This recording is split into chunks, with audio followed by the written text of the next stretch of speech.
Hello, thank you for clicking on this video to look at another one of the classic hand-built in Nottingham Raleigh bicycles from the 1980s. This is a Kellogg's Pro Tour, which Raleigh made 1988 primarily. There was a few around in 89, but it's an 88 model as far as we recall.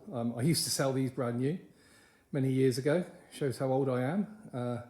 What I used to sell old is now regarded as collectible, retro and vintage. But hey ho, there we go. It features Reynolds 501 tubing, as I say, hand built in Nottingham when we used to manufacture things. And it's one of those bikes, okay, it's not a class leading bike, it's not a 531 competition frame or anything like that, but it's a good mid-range. It's higher up the echelon than the basic Rallies had the old, if you remember this sticker, the old Raleigh 1822 steel tubing. This was the first step into the Reynolds tubes, the 501. Proper lugged frames. But yeah, it's just a bike that you might remember from your youth, or depending on how old you are, maybe your dad had one, and it's just something from the mid to late 80s. And it seems to be that's what's being collectible at the moment. It's sort of mid 80s to early 90s seems to be the stuff which I suppose as people get older and they pass on, the older stuff becomes less desirable, and then it just moves on a bit. So we do tend to look out for nice examples of especially British built bikes like the Rallies, doors, things like that. We've got a few here in stock. If you look on our website, on our retro and vintage section on the website, you'll also see some that we've sold in the past. This one would fit very similar to the black and gold Raleigh Record Sprint, if you remember those. It occupied about the same place in the market.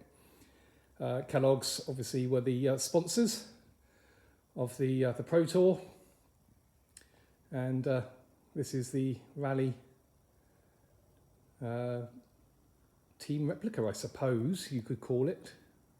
Although the Raleigh team still continued with the red, white and blue. But yeah, anyway, enough waffling. Let's have a closer look at the bike. So this is before we've done anything to it. This is as we've taken it into stock. Now, they're only original once, so we are not going to go for a full restoration. We're keeping the frame, the decals, the major componentry as it is. It's got the original saddle on it, for instance. It's got the original handlebar tape, but that's damaged, so that will be changed. There will be some other bits we'll change, we'll point out as we go along, but basically we'll put it through the workshop, we'll service it, we'll replace the service items such as the brake cables and gear cables. We'll try to keep the outers if we can. If they're good condition inside, and a bit of silicone spray in there to smooth them out. But we'll certainly change the inner cables, give it a good tune up. As a matter of course, we'll replace the inner tubes, even though these aren't punctured, they will be a bit aged. If the tyres show any cracking or signs like that around the edges, then we will change the tyres, but if they don't, we will keep them as they are. As I say, original only happens once. 23-inch frame, by the way, it's a larger frame. So it's going to be for riders of about 5'10" upwards. If you're after a smaller bike, if you don't have the legs for this, look on our other videos. I've just done one on a Raleigh Record Ace, which is a 21-inch frame. And just looking around at the moment, I've got some Rallies. Most of them are 23s, a couple of 25s. I've got a Doors Galaxy, which is a smaller frame. Got Dynatech, which was Raleigh's bonded frame bikes from the early 90s. I've got a Raleigh Tour Light, which is nice and original again, in a slightly smaller frame. I've got a 531 Claw Butler in stock.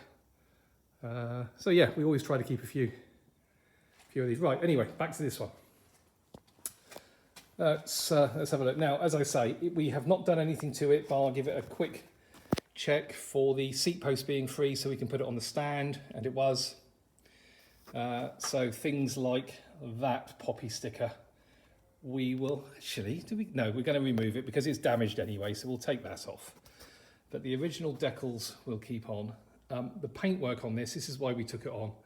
It's not gone rusty through the paint. You see bikes where the top tubes and the down tubes have just got rust patches all the way along and it's gone through the paint, and that's usually a sign of hard use where they've been left up against metal bike racks and things like that. This hasn't got any of that. So as you can see, looking along, it's a bit grubby at the moment. We will clean it. There's the very grubby around there, but a bit of oil's no bad thing, is it? Stops rust. Pro Tour sticker, Kellogg's Tour sticker there. Raleigh decals all in good condition. The days when we used to manufacture stuff, look at that. Raleigh even used to manufacture the old chrome bolts with the Raleigh R in the end. Going down the stays. So things like that. Yes, well obviously we'll change this. We'll put another one of these on. It's got one of the first iterations of the Shimano SIS gearing on this. That'll clean up quite nicely. It's before the Hyperglide, narrow chains, etc. So the chains and sprockets don't tend to wear that much. We will check them out. If we can keep it original, we will. We'll just give it a good clean, a really good clean, and then lubrication. You've got the custom chain set that Raleigh fitted to many of their bikes. Some basic pedals. They'll clean up if they can. If not, we do have another set of nice period correct quill pedals. We may well put those on. There's the Raleigh saddle. That's original. We will keep it on. Like lots of these saddles, it's just come a little bit away at the back, but we'll see if we can re-glue that back, put that trim piece back on. Finding these intact is like looking for hen's teeth. So that's quite a find. Going down the forks, again the fork legs, etc. Very minimal in the way of any damage. The wheels, the rims will clean up nicely. Wyman brakes and the hoods, they're intact. And again, as I say, try and keep the outer cables if I can. If not, we will put some new white ones on, but we'll try and keep it as original as we can. It's got the early Shimano SIS downshifters, which have got that lever there where you can turn it into friction or indexed. We'll take those apart, we'll give them a good service, give them a good lubrication, stick them all back together, new inner cables, as I say. Bottom bracket, we will take the cups out. I suspect, I mean there's no movement in there and it is running around fairly freely, but I suspect the grease will have congealed a bit, so we'll take that out, clean it all up, repack with grease. Same with the spindles, take those out of the wheels, do the same. But there we are. If you're just after something a bit retro, which is stands out from the crowd of all these modern day bikes, if you keep an eye on our website, which is recyclewight.com, when the bike has been through the workshop and completed and ready for sale, it will go on the website, and keep an eye on the site, and then when it comes up, if you're interested, hit that buy it now button, pay obviously, and we can ship anywhere in the UK. As long as you've got a UK postcode, we can ship anywhere. And you also have a look at the other bikes that we've got, but we really enjoy doing these sort of bikes. If you could consider subscribing to our YouTube channel, that would really help us with visibility, and you get to see these retro and vintage bikes as they come through our hands. And thank you for watching.